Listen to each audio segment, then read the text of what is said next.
Here we go.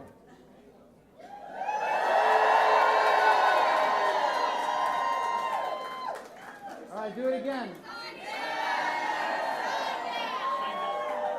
All right. Let's see how you guys behave. Somebody was already doing the finger here when I did the picture. I said, come on. And then this thing, it's too far away for you. Guys, thank you for coming out. Look, it's great that you're here. Let me tell you guys something. I think you guys know this already, but I mean, and every year we come to you, right, every 2 years and say how important you got to come out, we need you to vote, and how important it is. I think that this year is important for a couple of reasons. The first reason why is because we got to protect what we have here in the state of Florida. I'd say unfortunately, I'm honored to be able to do it, but every Monday I got to get on an airplane. It's usually on time, not always, and we fly to Washington, and you go into this bubble, this fake world. It's what it is. I mean, and surrounded by people that honestly are not in touch in many ways with what's happening on a daily basis. And then I get to do re-entry back on Thursday night. You know, I go through decompression. Friday, I'm out there talking to people again. Never before in the history of this country have the people who run it at the federal level been more out of touch with what's happening in the lives of real people than we have today. And what protects us from that is our system of government, which leaves a lot of the power, rightfully so, to the extent that there's even government power.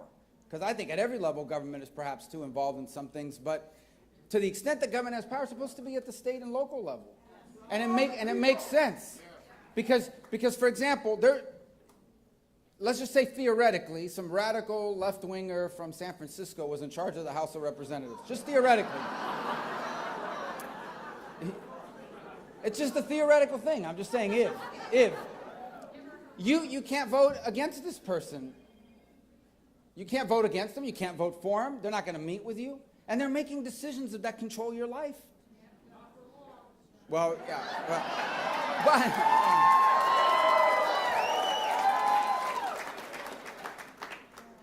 But it's worse than that. There are people you don't vote for at all, elected by nobody, that have the power to make those decisions. Well, that's a great example. This doctor. What's the good doctor's name again? I forget this guy's name. I think it's, what is it? If these guys had been in charge of, like, imagine if they had the power to say, all right, every city, every county, every state has to meet by and live by our rules. Our kids would just be starting school again, maybe. And businesses would be opening up again if they still existed. The truth of the matter is that we were blessed and we were protected. And so what happened as a result of that's the thing that always makes me, chuckle, right? They're like, oh, what Florida is doing is terrible. It's horrifying. Yeah, there's going to be, if you would talk to these people, you would think they're like, and I'm not diminishing it, okay? We all have people that we love and know and lost their lives in the pandemic. And unfortunately, you have to balance that, right? In life, in real life. Common sense says you've got to balance that with the reality that people have to work, kids have to go to school. You've got to function, right? And so these people are like, oh, it's a disaster. Now, Florida, I mean, it's a horrible place. I mean, no one's going to want to be there. And yet all these people kept moving here. It's like when these people talk bad about America. America's a terrible place. I mean, we got a terrible history. We got a terrible this. We got a terrible that. And I ask myself, if America's so terrible, why do people keep getting on these rafts and coming here? Why do people break the law to try to come in? And we can't continue to tolerate that. But what does it tell you? I don't remember the last time, and maybe it's happened, so I don't know, these fact checkers might be here, so maybe they'll point to one of these things. But I cannot recall a time where I open up one day and I hear the news and it says, boatload of American refugees arrives on the shores of, whatever country. It doesn't happen. Even the people who hate America and think it's a terrible place aren't leaving, right? So... So that tells you a lot. So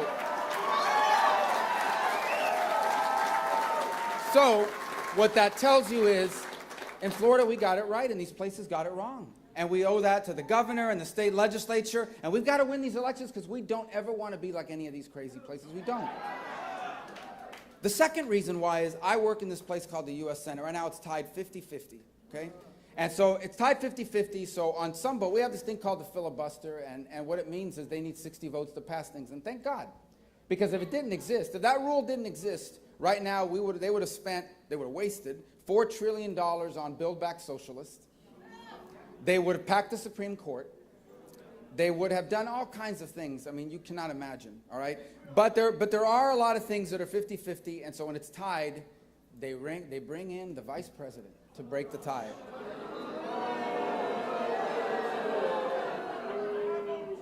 I don't know what she does the rest of the time. She's the border czar, in charge of the border. So when she's not doing the border czar thing, then they bring her in and she breaks the tie. Okay? And they did that a couple weeks ago. So they passed this bill. It spends $700 billion. And you say, oh, great. Well, what does it spend it on? Because it's money we don't have. But what are we spending it on? Well, we are going to be tackling environmental racism. I don't know what that means, but we're tackling it. We're going to be all over it. And we're going to be spending money on tax credits so that rich people in California can buy themselves another electric car and put a solar panel on their roof. And we're going to pay for all of it by hiring 87,000 IRS agents. Not 87,000 border agents, 87,000 IRS agents, okay?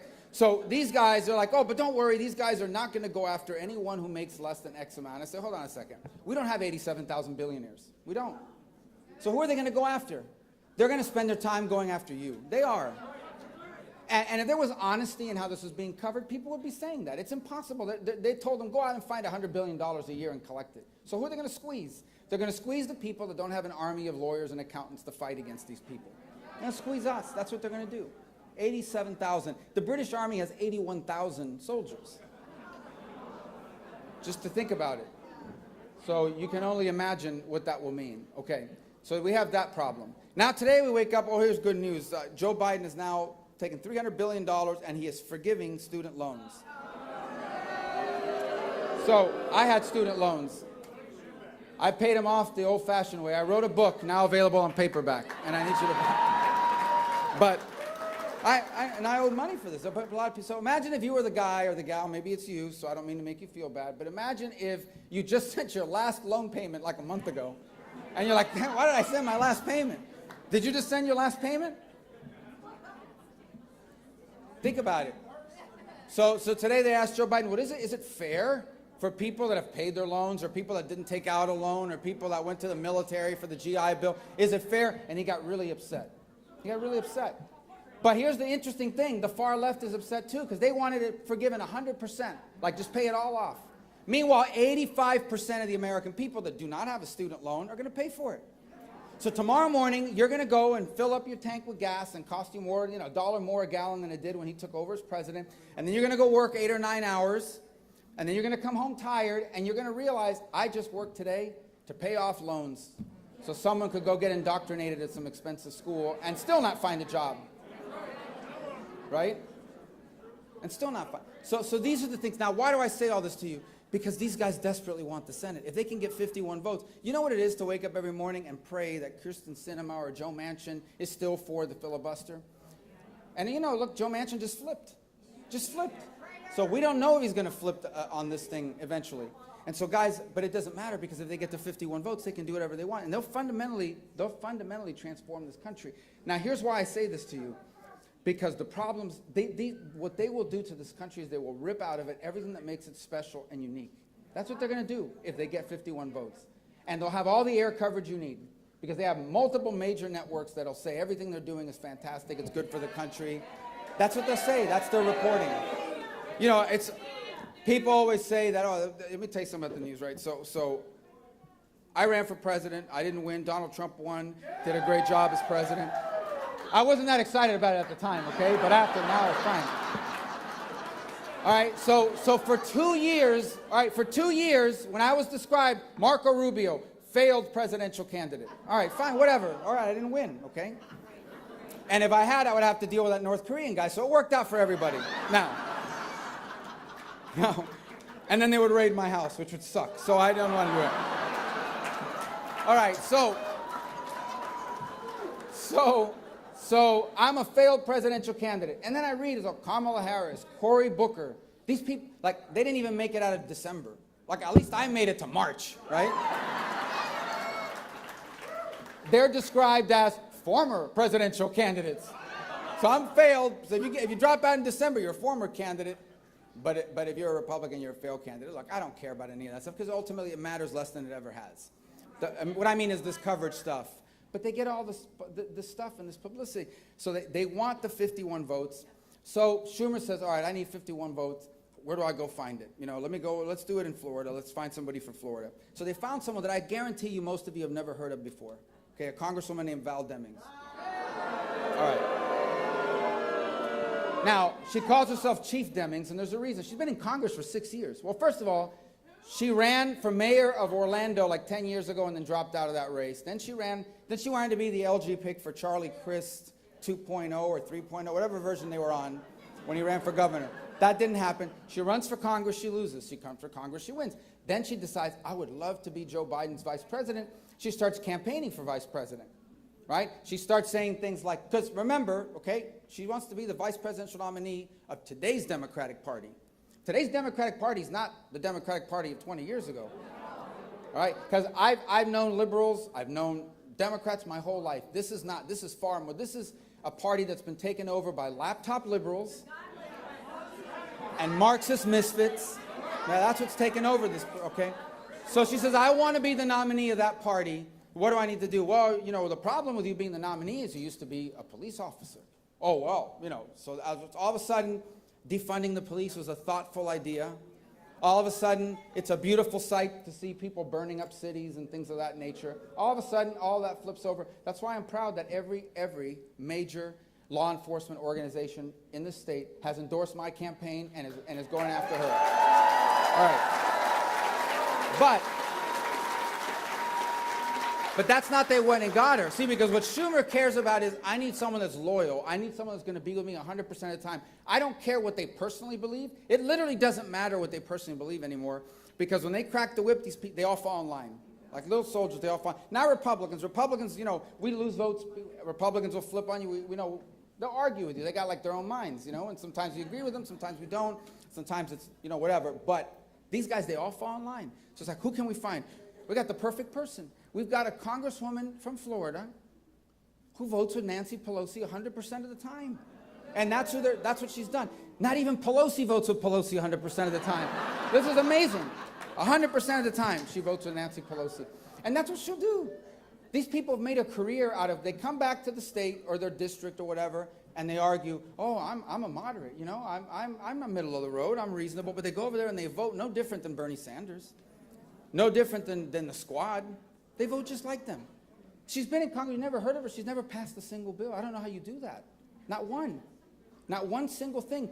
I've passed more bills in like the last year and a half with a Democrat president and Democrat Congress, and meaningful bills. 2 VA reform accountability bills, the PPP Act that saves small businesses in the country. In fact, I passed multiple laws when Donald Trump was president on China to the point where the Chinese sanctioned me. I don't know what they sanctioned, but they sanctioned something, and they banned me from traveling from China, which was perfect because I had no plans on going. I mean,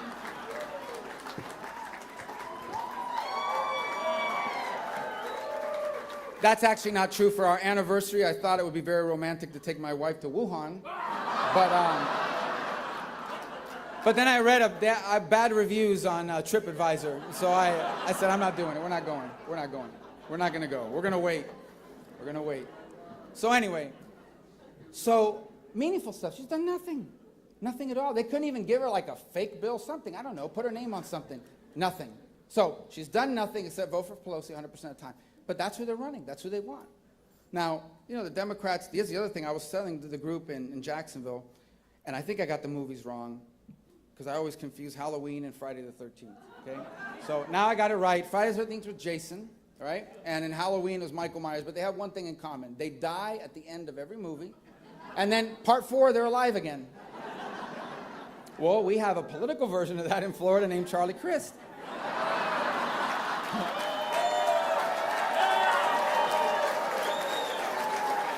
So this guy, he has been a Republican. He's run as a Democrat. I believe he's now running as a vegetarian. It doesn't matter to me. The point, and I have nothing against vegetarians. I want their vote. I'm just saying. So this guy also has the incredible distinction.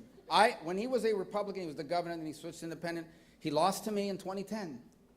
And then he lost to Rick Scott in 2014. And now he's going to do the trifecta. He's going to lose to Ron DeSantis. So,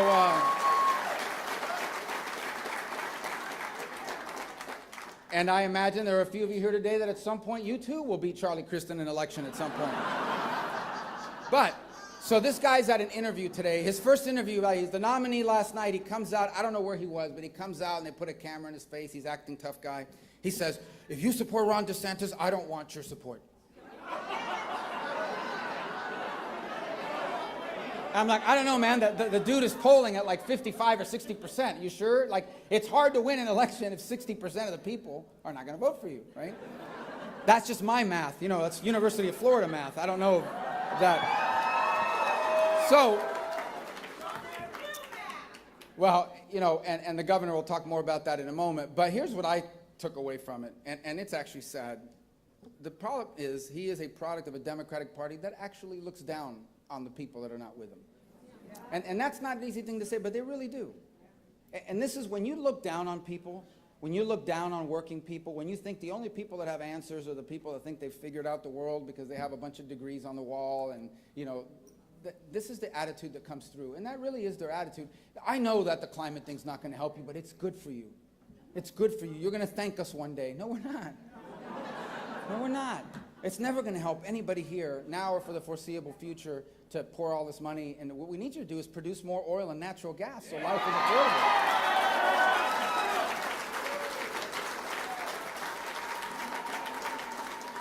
It's the attitude that led to the COVID stuff that they would come out with.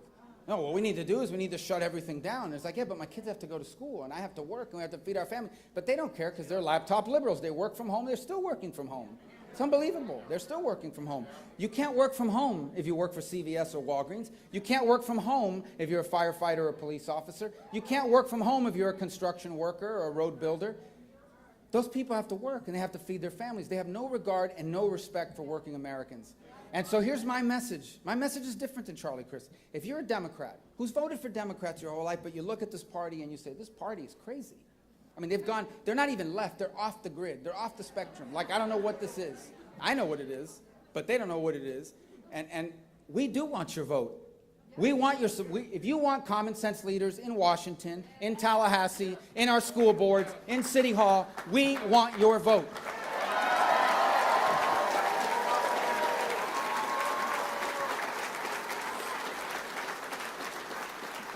Look, we have been blessed. Everybody in this room has won the lottery because we are citizens not of the greatest country in the world, the greatest nation in the history of the world. Right? When I hear people say, oh, we got to teach our history and the best. No, I've never said our history is perfect. Our history was made up of mortal men and women. And we're fallen creatures. The only thing I've ever said, I never said we are perfect. What I've said is our history is better than anyone else's history at any time, any place that man has walked this earth. Ever. 5,500 years, no one has had it better. No one. And that's not a theory. And that's not a political talking point. I've lived it my whole life. Yeah, my dad was a bartender at banquets. That's what he did. My mom was a maid, a cashier, worked at a factory making aluminum chairs. I didn't inherit any money. You know what I inherited? I inherited the belief that I could do anything I wanted. Now, I always, put a little asterisk next to that. I wanted to play in the NFL, and I would have had it not been for my lack of size and speed and talent. Okay? But what I really meant is I do not remember a single day growing up thinking there are things I can't do because my last name ends in a vowel, because my parents came from another country, because I'm not connected. I never felt that way, and neither have you. Because I don't have to know all your stories to know that every single person here comes from that at some point. Maybe it's you. Maybe it's you that's sacrificing every day so your kids can get ahead and have the life you never had. Maybe it was your parents or your grandparents. But virtually in this country, and especially in this state, you can't meet 5 people before you run into people that have that story. And what I'm asking us, do not forget how exceptional and unique that is. because that's not true in most of the places on this earth. And that's worth fighting and protecting and preserving. And that's a product of decisions and sacrifices that were made before us. And what these people are for on the other side will strip us of that. And I say that some of them are laptop liberals because they're disconnected from the reality. They live all day, they think Twitter's real. They think MSNBC represents popular opinion in the United States. And they think everyone is like their friends and buddies that, do hot yoga on Sunday mornings. And I'm not against hot yoga. If you're hot yoga, I want your vote. I'm just saying, not everybody does hot yoga. I don't even know what hot yoga is, but it sounds painful, let me just say that. But personally, I'm into cold yoga. I don't know, anyway, let me get off the yoga thing, because I've offended the vegetarians and the yoga people, so I'm already down, a quarter of a point. Look, the thing about it is that they think that they stand for the majority. They literally are out of touch. But then there's another element, and this element is real, guys, and I don't say this lightly. It's a Marxist element. It's a Marxist element. I'm not saying every Democrat there's a Marxist. I'm saying there are Marxists in their midst. And people think Marxism is just socialism. Socialism is about the economics. And it's part of it, but Marxism is about power. It's about control. And I can tell you how Marxism works because I live surrounded by people that fled it. And how Marxism works is it's never satisfied, ever. It wants total control and it can have no rivals. And so the first thing it has to do is it has to displace the family. It has to say the family's not more important than the government. Parents are not more important than your leaders and the laws and what government says. Then they got to take over the schools because you got to teach them when they're young and you got to indoctrinate them in a view of the world. Not education, that's indoctrination, right? Then you can't allow religious organizations, because we can't allow God and a belief in a higher being to get in the way of the state. And then you got to take over modes of communication, because you got to actually change the language. There are words you can't say, there are people that can't speak, there are stories that can't be told. It never is satisfied. It will never stop. It's a relentless, constant chipping away at every institution that rivals them until they have total, complete control. That's the Marxist element. And there are a lot of people that fall into that trap and do not even realize what they're falling into until it's far too late. And I'm telling you, I recognize that spirit of Marxism is alive, and that threatens. And Florida has stood as a bastion, and it's embarrassed them. And so they are desperate to defeat the governor. They're desperate to win back a Senate seat in Florida. Because the state has embarrassed them and has proven that what we do here works and what they want does not. California, by the way, is about to pass a law that bans all gas-powered cars by 2035. But I'm going to tell you guys, they say, oh, that's just California, they're strange, whatever. They'll do this nationally, guys. If they could, they would. You don't think if they could, they would? They absolutely would. So that's what's at stake here. That's how important it is. Now, here's the blessing we still have. No matter how wild and crazy these people are, every 2 years we have these things called elections. And people can vote. And then they're always shocked after the election. Oh my God, how did we lose? Or how did that guy get so many votes? How did they win? The pollsters must have been wrong. The Russians must have, messed with their brain. The Hispanics were indoctrinated by all this talk of socialism. No, they win. People win and get elected because, there are people that live in the real world with common sense. And then there's these other people that represent, a small sliver of the population, but think they're in the majority. And they're not. And they're not. And that's why these elections matter all the way through. I'm telling you, all the way through. And that's why it's really important. We can be angry and we can be upset and we can talk about these things, but ultimately it will only matter if we win these elections. And we have a chance to not just win seats in Florida. That's what I really want to leave you with. It's not just about winning seats. It's about sending a message. It's about serving as an example. It's about being able to have people around the country running for different things, running different states, look at Florida and say, look at the success they've had over there. They did all the opposite of what many of these, overrated, highly paid, commentators on television said. They did all the opposite of what those people said, and they won. And not only have they won, their economy's grown, their children have learned, their streets are safe. It's about showing the way for the rest of the country and modeling it. And our job, honestly, the most important job I will have if we get reelected, we got to do real things here, okay? But we need to focus the federal government on what matters. We don't need a military focused on the proper use of pronouns. We need a military focused on blowing up Chinese aircraft carriers, okay?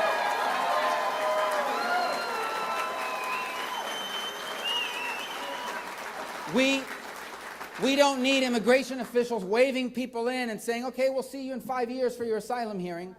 We need to enforce our laws so that we're no longer the only country in the world that literally rolls out the welcome mat every day for 7, 8, 9,000 people to just come rolling on in. Sad stories, no doubt. There's 100 million people that would move to America tomorrow if they could. No country can sustain that. Okay? And on top of that, the fentanyl pouring through the border. About showing people what happens is very simple, common sense. If you have prosecutors that will not go after criminals, you are going to have more crime. I promise you, it doesn't take a fancy degree from an expensive school you owe a bunch of money in loans that Joe Biden forgave to realize that. By the way, and I just saw that, and I'm going to adopt this now, I have a mortgage that identifies as a student loan. Do you think that can get my forgiven? We're going to try. We're going to try. So, I'm going to try. I'm going to go on that website tonight and say, identify student loan. We'll see. I'll let you know what happens. All right. So, guys, these things matter. They're really important. I'm here to ask you, I thank you for being here tonight. I'm here to ask you for your vote up and down the ticket for everyone that's spoken here tonight.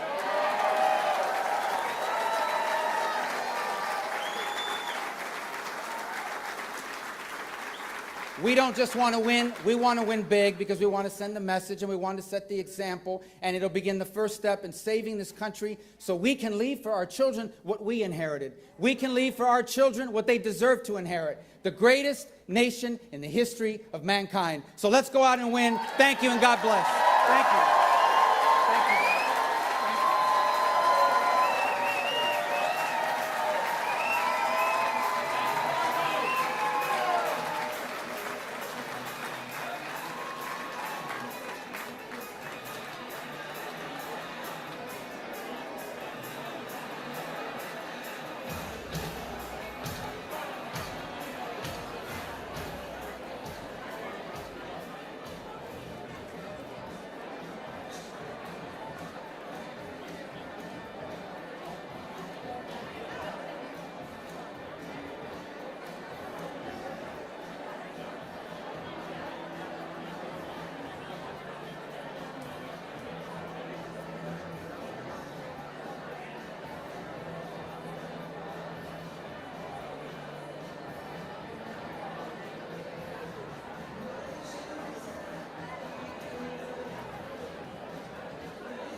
Ladies and gentlemen, please welcome Florida's Governor Ron DeSantis and First Lady Casey DeSantis.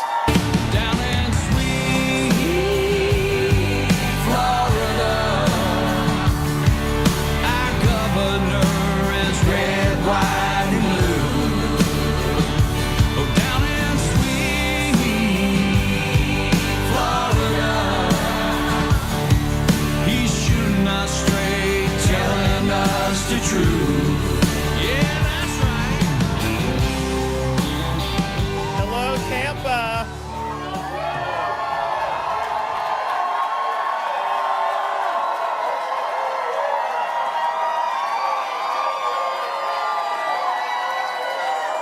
You glad that we live in a free state or what?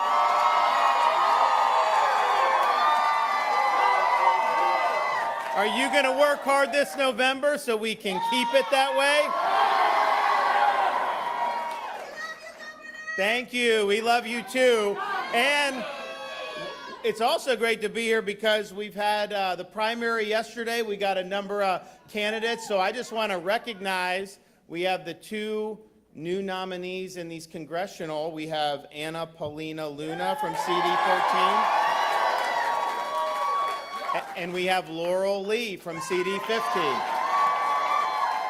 So we want to wish them the best of luck. And we also will be able to win a seat in the Florida Senate here, which we currently don't have, with Jay Collins in Senate District 14. And then we had two candidates win in the Hillsborough County School Board races. Stacy Hahn, is she here? And Patty Rendon, is she here? Yeah, okay, there you go. Well, congratulations. And look, I'm really excited about the next, not even 3 months, to be able to take our message to all Floridians. And, you know, really is, when you stand for freedom, when you fought people that wanted to lock people down and you decided to lift people up, when you stood up for people's jobs and businesses and having kids in school, that unifies people around that message of freedom. And you know, you have these people saying that, you know, if you supported what we've done, then somehow you don't count, and that you have hate in your heart. Well, let me tell you, the people that are happy that we kept the state open, they realize they may not have had a job had I not been governor. It's not hate in their heart. They're just grateful for that. You look at the parents, you know, you have mothers that are actually just really concerned about the education that their kids are getting. It's not hate in their heart. They care. They care about that. You look at people whose businesses would have gone under if we had these types of policies in these other states, which were advocated here. They would have lost their entire livelihoods. So they're thankful that they live in Florida. It's not hate, it's thankful. And so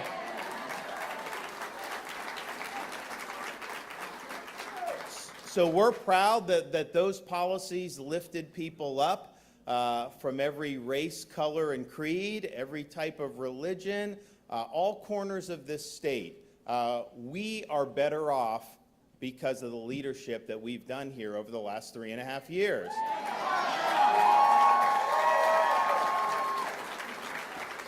And it's sad that we're in a situation where if one election goes one way, then all of a sudden your entire state or a municipality, or depending on where you're at, could go all the way in the doldrums. But that's just where we're at. If you look at some of these leftist politicians that have been elected across the country, they get into power and they destroy these societies. Look what's happened in San Francisco, Los Angeles. You know, San Francisco, they would say, you can steal whatever you want as long as it's less than $1,000. So they go in and steal $999 and they loot stores. Oh, we're not going to prosecute you. They actually, I was talking to people that are from there, fled there. Their houses would get broken in. They would not prosecute someone that goes in and breaks into your house. The cars, it's just, you just break into cars. That's just normal. No one even questions that anymore, and they don't prosecute. LA, if you talk to, I was talking to some of the women out there, they take off all their jewelry just to go shopping at stores, because you have these folks who will mug you because they know they're not going to actually be prosecuted. You also talk about these areas that did things like defund law enforcement. Now, some will say, well, don't say defund because that's not popular, say reallocation. It's the same thing. We're not stupid. You're not fooling us. We know what it is. And what happened in those areas, crime went through the roof. And part of it is because you're taking money away and reducing manpower. But honestly, the act of doing that sends a message to the people to wear the uniform that you don't have support from the community. And why would you want to go out and get in those situations? And so it's been a total disaster. So in the state of Florida, we are a law and order state. And we're going to keep it that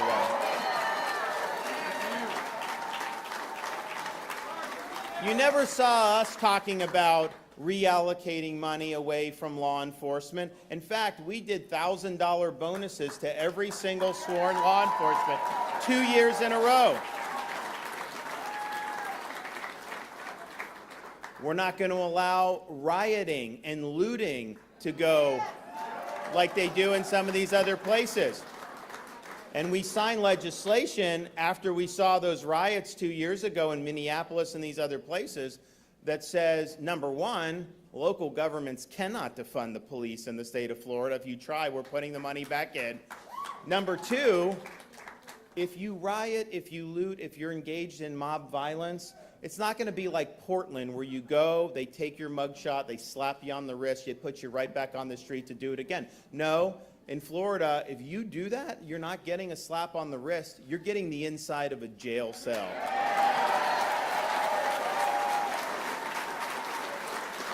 And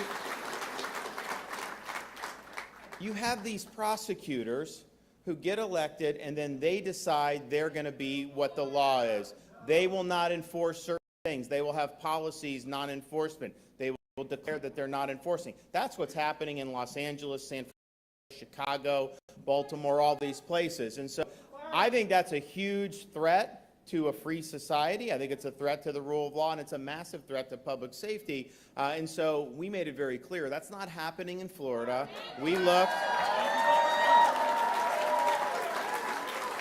We looked to make sure that the laws were being enforced. We did a thorough review, and when it became clear to us that you had one guy in the entire state, you may have heard of, that decides certain laws he's just going to reject or he's going to put in policies of non-enforcement.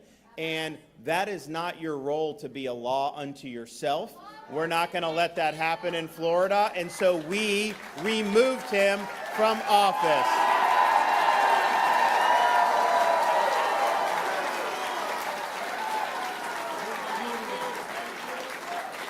And, you know, if you look, we've led the country in net in-migration since COVID. And look, I'm not like some governors beg people to come to their state. Like, I don't do that, but it is a free country. I don't have an immigration system for our state. Americans can move where they want. And so what you've seen is they're fleeing leftist governments, and they're coming to governments like Florida and Texas and Tennessee that are governed basically two things: common sense and traditional American principles. That's it. Not real rocket science. So you've seen that, and we've led the charge. And yes, lower taxes, and we're proud we don't have an income tax, and we'll make sure that that always stays that way. But we've always had lower taxes, and so this acceleration can't be attributed just to that. A lot of these families that came here did it for public safety. They did not feel safe living under the reign of a leftist government. And that's true in California, it's true in New York, it's true in Illinois, it's true in a lot of places. And so that is really important, and we're going to continue to be a law and order state. They also, of course, were fleeing arbitrary and draconian COVID lockdown policies in these other states. You know, they would say, oh, DeSantis has the beaches open. He won't close. He's having businesses. He's letting restaurants serve people indoors, all this stuff. And first of all, like, honestly, they have a right to do this. And if you don't want to go, don't go. That's fine. It's not.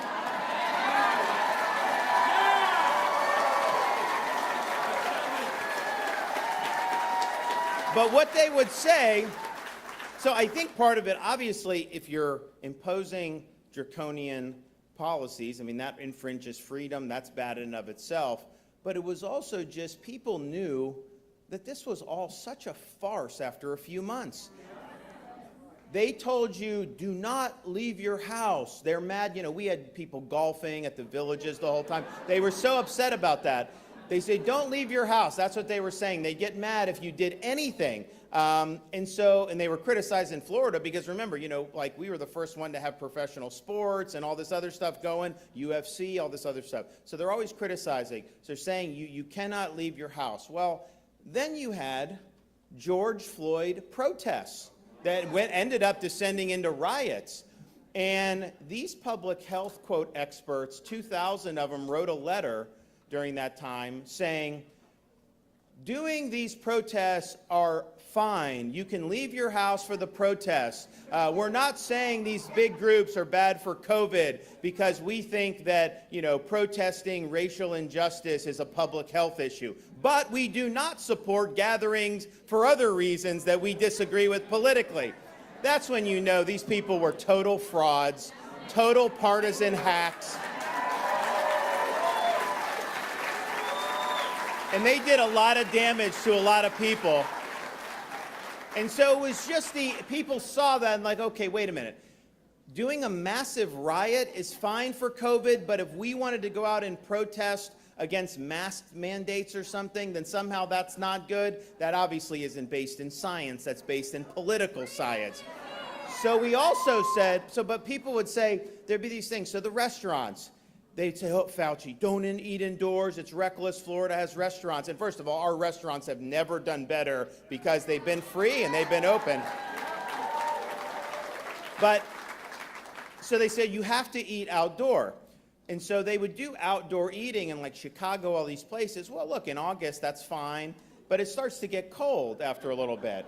So you don't want to be outdoors. So what do? Well, they're not allowed to go inside the restaurant. So what they would do on the outside, they would build structures around the tables outside on the street or on the sidewalk that has worse ventilation than what would be in the doggone restaurant. And I'm just thinking to myself, you're in like this little igloo with all these people.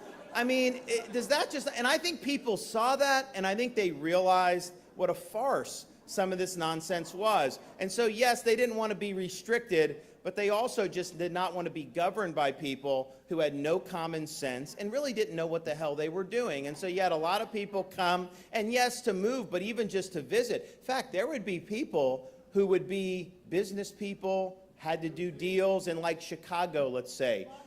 They would all go from Chicago, separate parties, fly to Florida, have a normal dinner, enjoy themselves, and they'd all do their business and fly right back to the same place. And that's how crazy it was. And it became even a cottage industry because governors who were locking down, mayors who were locking down, the first chance they got out of those policies and they came down to Florida. A bunch of the governors did that. Some of the mayors did that. And even some of these people, yes, and people on CNN would be criticizing. So that's when you know people can talk and they can do all this stuff, but how people behave really is the truth. And so these are people that were saying Florida's bad. But you know, when they wanted to get out from underneath all this nonsense, where would they come? You'd find them. You'd see them somewhere in Florida. So that just shows you people knew. But it is important. And here's the thing. You know, they're now talking about Fauci retiring because he doesn't want to have Congress conduct oversight. But here's the thing.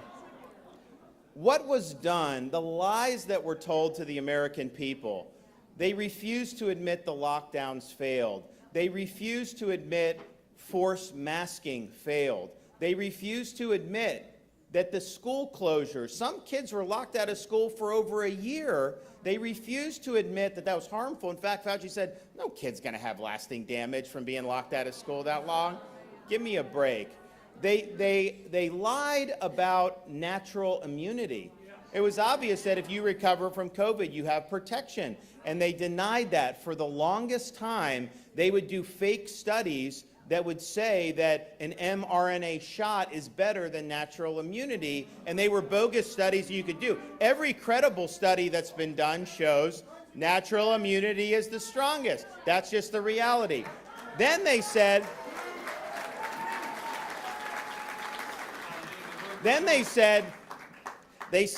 if you do mRNA shot, you do not get the virus and you don't get COVID.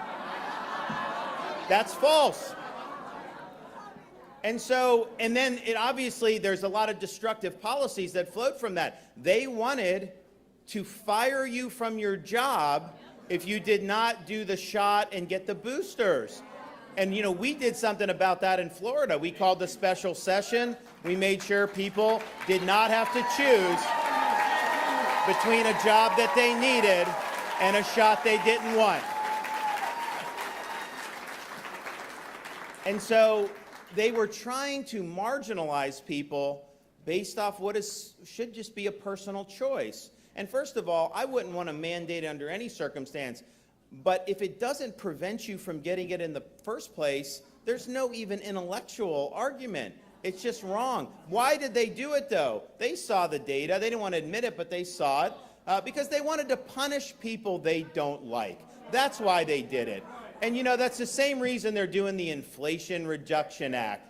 They want to mobilize 87,000 IRS agents, and they want those directed at people they don't like. It's not going to go to their limousine liberal buddies in Hollywood and in Manhattan. And first of all, those people have accountants and lawyers anyways. They're going after the sole proprietor. They're going after a handyman. They're going after someone that owns a family restaurant. And the problem with that is those folks don't have the legal representation. They don't have the accountants. The audit itself will be debilitating for them to even be able to operate. And so they're saying that somehow that targeting you with the IRS is going to reduce inflation. That's insulting in terms of what they're doing. And I think every member of Congress that voted for that bill should be required to be audited every single year by the IRS.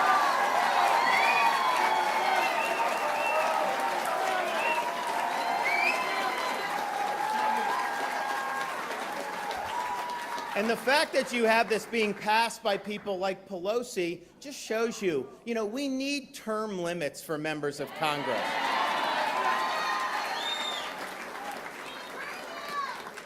So they're doing that, but and then what did he just do today, Biden? He wants to have the average American foot the bill for student loans for somebody who's making six figures and has a law degree or a medical degree. That's what will happen on this. And you think about it, there's a lot of people that made other choices in their life rather than going deep into debt. And yet they're having to pay for other people that made other decisions. And then there's many other people who took out loans and paid them off. So don't you feel like a sucker now that Biden's coming to do this? And the thing is, he doesn't care about it. He was asked, how's it fair? He doesn't care. All he's trying to do is punish people he doesn't like and help people that he does like. And so that's what, first, it's unconstitutional what he's doing as well. He doesn't have the authority to do this.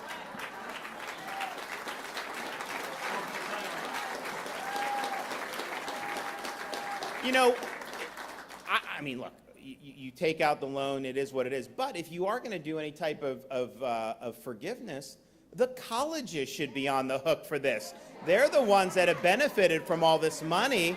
And I think, Harvard's got a $50 billion endowment. Let them pay off the loans for all these people.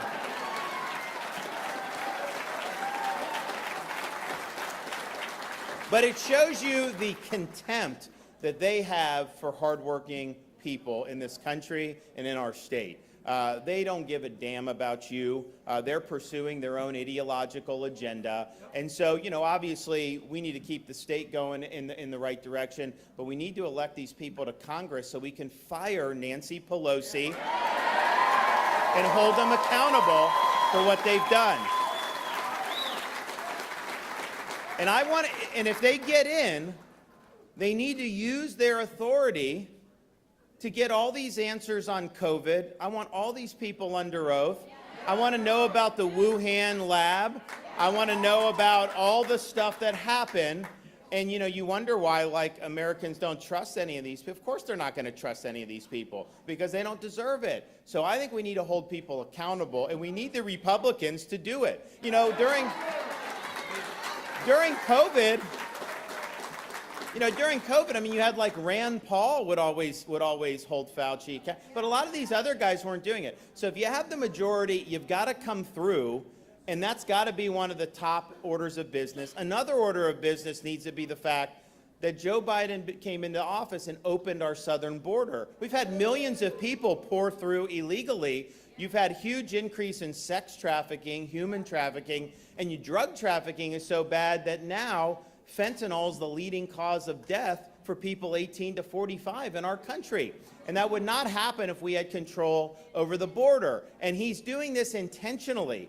He knew that this was, Trump had policies, and he reversed Trump's policies in order to go do this. And so it's not good for our country. It's funny, they don't like when the red states send illegal aliens to New York or to D.C. or to Delaware.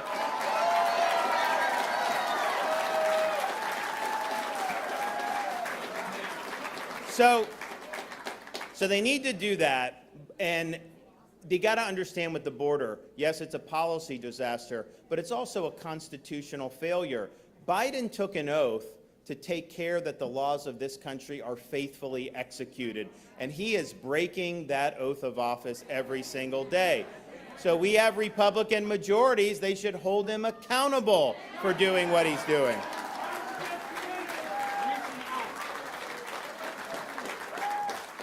You know, the good thing about what we've done in Florida is I said I would do things. Once I got in, there were other things that I proposed, and I followed through and did what I said I would do. I mean,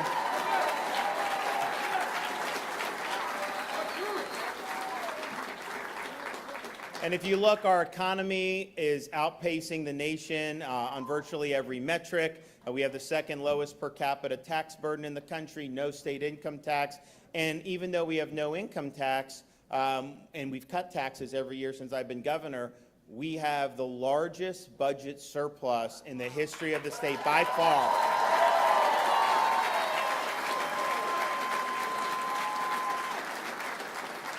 So we said we'd be good stewards, and we have been.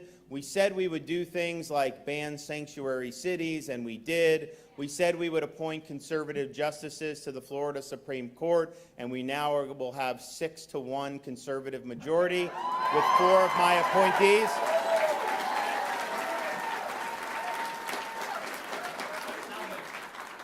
We said we would stand for education in a variety of ways. I said we'd get rid of Common Core, and we did. I said we'd get rid of the FSA, and we did. I said we would start doing workforce education in a really big way to prepare people for careers that don't require a 4-year brick and ivy degree, and we have done that, and we're doing more. So I made promises, we've kept promises, and I think you have a bold agenda. Sometimes it's hard to reach that, but not only did we reach it, we've done a lot more than a lot of people thought we'd be able to do. We've been able to do a lot. I mean, just look at what we've done with the elections and the election integrity. You know, when I got in,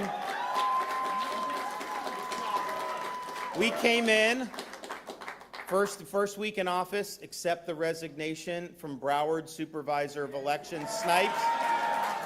Next week after that, we removed the Palm Beach Supervisor of Election. We didn't change the rules for COVID. We just followed the law. And then after 2020, people actually said Florida did such a good job, but we didn't rest on our laurels. We have since banned ballot harvesting in the state of Florida.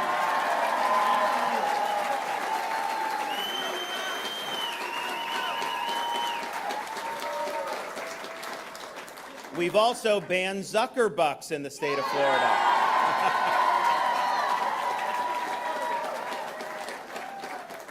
You know, they put all this money in, $400 million in 2020, and they'd give it to the election offices, they'd bring in their people, and they would just run the election. Basically, Silicon Valley oligarch running elections around this country. So that will not happen in the state of Florida. And I think every state needs to follow suit and do what we did. But because we understand that those reforms are great, but you actually have to make sure that they're enforced, we established the first ever election crimes and voter fraud unit in state government to go after violations. And we signed the bill this year. It became effective, operable July 1st. The funding came. So, you know, we actually had to hire people and do all this in July.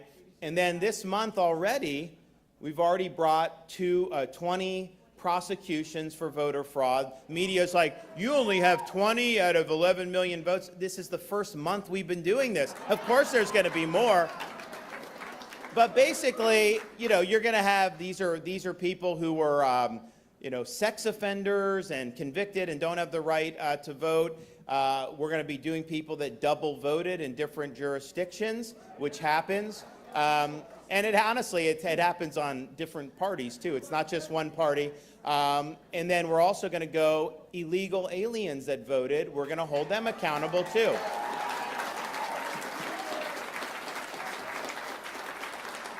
And so if you just enforce the law, you will have fewer violations of the law going forward. And so that's what we're going to see. So we're proud to have done a lot of this stuff. But here's, I think, what the opportunity between now and November is I won a very close election in 2018, very high stakes in hindsight about what could have happened to this state had it gone in the other direction.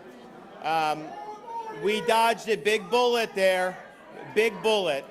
But here's the thing, we have an opportunity to solidify Florida as the nation's citadel of freedom, not just for me being governor, but 10, 15 years, 20 years into the future. Because if we win and win big this year, it's not just going to be me, it's going to be all these other office holders, it's going to be big legislative majorities, school board, the whole 9 yards. And we are going to be rocking and rolling in the state of Florida. They're not going to be able to turn it around. They're not going to be able to stop us.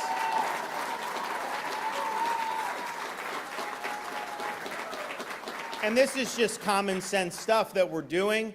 We're fighting the woke across the board. I don't want woke ideology running rampant in the state of Florida. We've proudly said Florida is the state where woke goes to die. That's just the way it's going to be.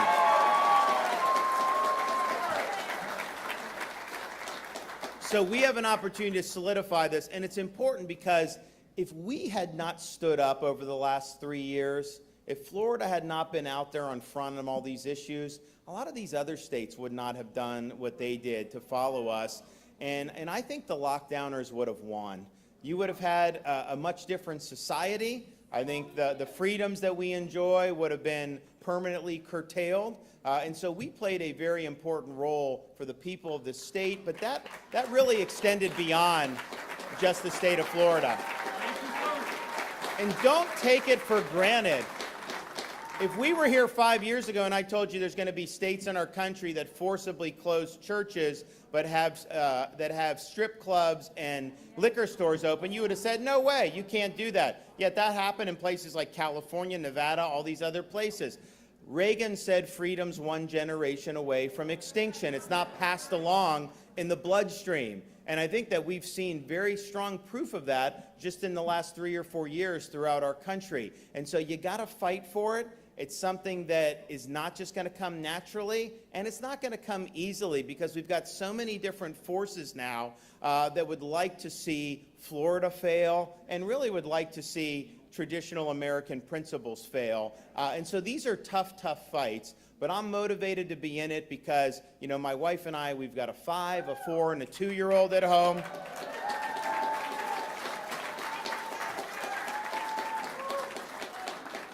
My 4-year-old, he's very much obsessed now with naval aviation, and so we had to take him and see some of the stuff. Yeah. So we did that.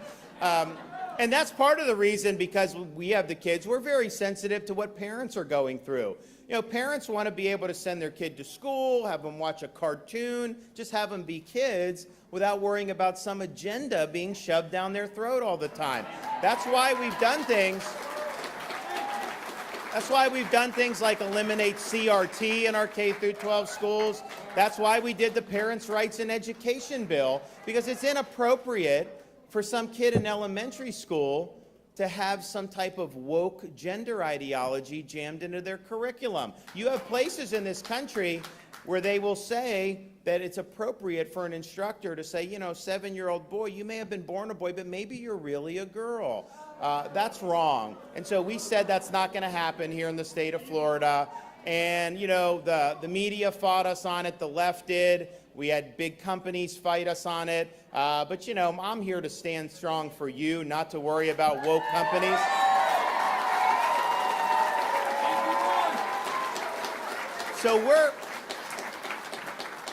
So the next generation weighs heavily on what we do and why we fight. But I'll tell you, it's not just about our kids and grandkids. It's also about honoring the people that have sacrificed to give us the opportunity to be a great country.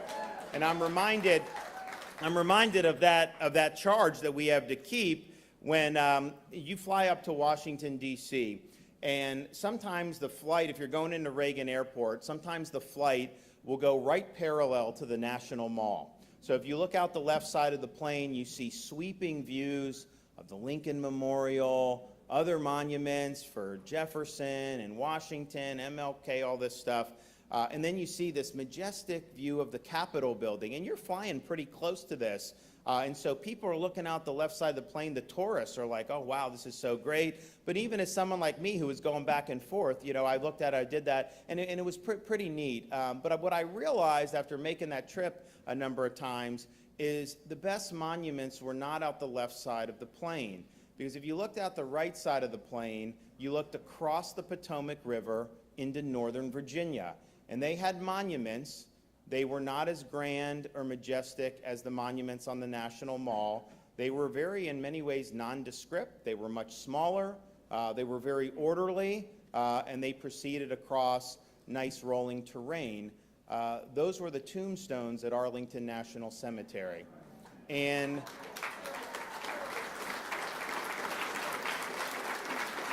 it occurred to me, and I think this is true, that you look at the Lincoln, Washington, all those things symbolizing great ideas that have built this country, and they are important, and it's made us different from many other places that have been tried. But those ideas don't win on their own. If you don't have people that are willing to stand up, slap on a uniform, risk, and indeed, in some cases, give their life for those ideals, then those ideals aren't going to carry the day for very long. And so when you're worrying about keeping the state free, when you're worried about all this stuff, just understand there have been so many people that have sacrificed from the very inception of this country so that freedom could endure on this land. And so we owe it to them to make sure that we're doing our part so that this experiment in liberty continues. And so we will do that in the state of Florida. We'll do it with purpose. We'll do it with conviction. We will strap on that full armor of God. We'll take a stand. We'll stand firm. And we will be walking that line because we must keep the state of Florida free. Thank you all. God bless.